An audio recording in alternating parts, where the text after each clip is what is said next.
Welcome to Gospel Lessons. I'm Kevin Prince, and today we will be discussing if the legend of King Arthur originally came from the Bible.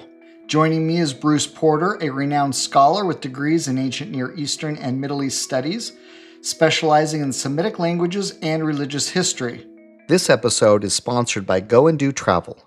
I can tell you a little interesting story, a Jewish tradition that's out there, and that is that when Moses is out in the wilderness and he's there at the water hole, just like we have in the Book of Mormon. He's at the water hole, and Sephora is there, and her sisters with the sheep, and the men come up and they scatter the sheep, and then when the sheep scatter, then they go out and get the scattered sheep. That's how you rustle animals, is you scatter them at the water hole, and then you can take whatever they don't have. Well, Moses ends up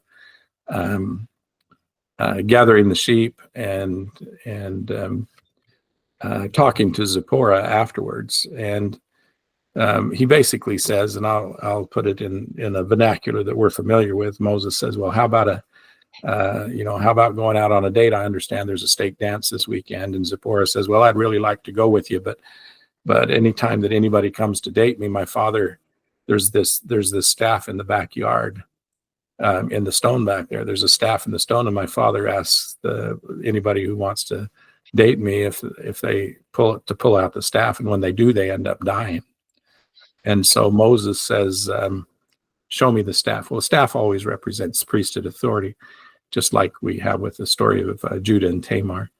The staff represents that authority. So Moses says to Zipporah, "Well, show me the staff. I want to take you to the dance." And so as the tradition goes, Moses goes, meets Jethro. Jethro says, "Go take that staff out of that stone." So he goes and pulls the staff out of the stone, brings it back to Jethro. Well, Jethro immediately knows, according to this Jewish tradition, that Jethro immediately knows that Moses is the one who has the right to that Melchizedek authority, and so then allows Moses to end up marrying Jethro. Well, that's where we get the sword in the stone from the King Arthur traditions. That tradition goes back even further than King Arthur. That pulling the sword of the stone, who's the one who pulls it, is the one who has the authority to be the king, and that goes back to those Jewish traditions of Moses and the staff of Jethro. So that's just for your Gee Whiz file. It's just for fun stuff there.